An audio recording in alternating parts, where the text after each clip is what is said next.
If you are new or just trying to get better at Halo Infinite's big team battle, I have the best tips and strategy for you to go from 10 kills a game to 20 or 25 kills a game.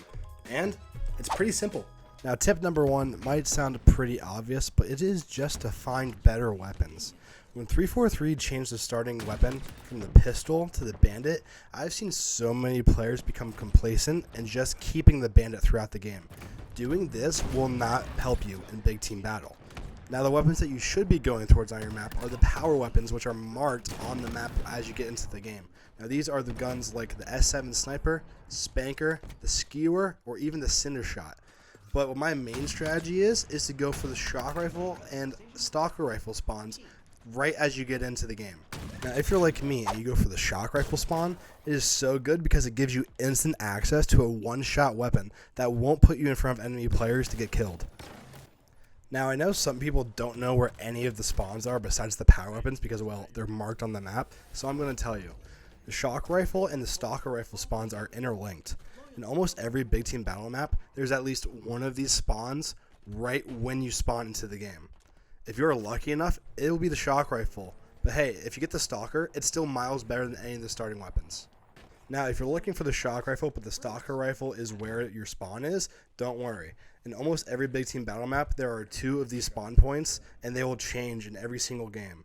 So, if you're looking for the Shock Rifle, it will be somewhere in the middle of the map. Now, every map, it's in a different location. Some it's more towards the left, and some it's right in the middle. So you just have to find it and make a mental note of where it is because the spawns will never change. And if you're new to Halo Infinite, the Shock Rifle is basically a one-shot headshot, so aim high.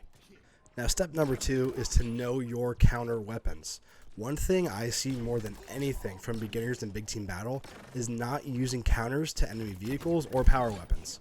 There are only a couple that you need to know. In many cases, an enemy wasp can be getting up to 15 to 20 kills in a row.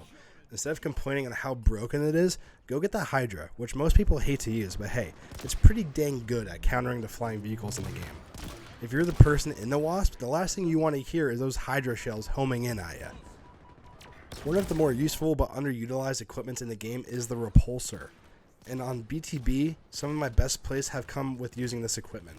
If there's a Warthog coming in to get an easy kill on you, repulse it off the map. If there's an enemy Wraith or Scorpion, let them shoot at you and repulse a projectile right back at them.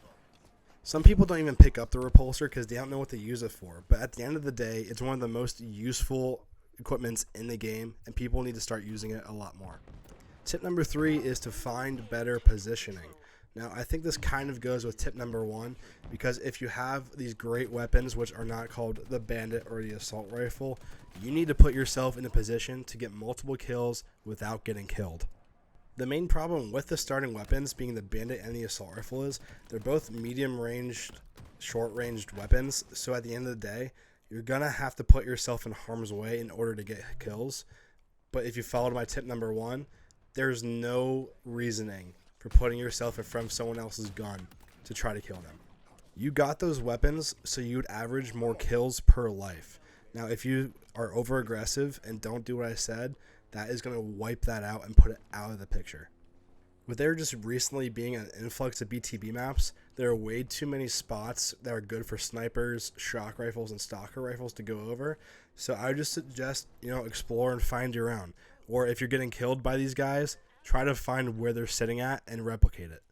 But a prime position that I would suggest is just an area where you can see a large portion of the map where there's going to be a lot of enemies, but there's cover nearby, so it's really hard for them to get to you unless they're straight up attacking you. Now, I know this tip can sound very simple and not very noteworthy, but I've seen it way too many times where players who are struggling to get kills on the scoreboard, I just see them full on sprinting ahead, just running right into the enemy team and getting destroyed. Now, if you still have the shock rifle, but you're still being very aggressive with it, it is very hard to get kills no-scoping with that gun, and it takes a lot of practice. So please do not be overly aggressive with the guns I mentioned in tip number 1 until you at least have a lot of experience with them or you just have insane aim. Getting yourself into position in the high ground with these weapons can be all you need to get up to 20 to 25 kills a game, so don't ruin it. And if you are really struggling, and I mean really struggling, you cannot aim, you tried all of the tips above and still not improving you that much, here's a really simple one.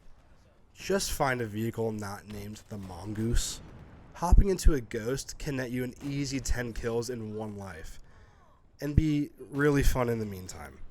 Even if you are finding success with the better weapons in the game, getting lucky enough to hop on one of these tanks or flying vehicles, the game is just trying to give you your highest multi-kill. The only Killionaire I have in the game is with a Scorpion, and I'm worried that people are going to say it doesn't count because getting kills with the Scorpion is too easy. That's it for my big team battles tips and strategy guide.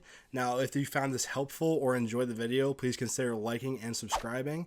And if you are a very successful big team battle player yourself, please consider commenting and try and give these newbies some tips. See you in the next one.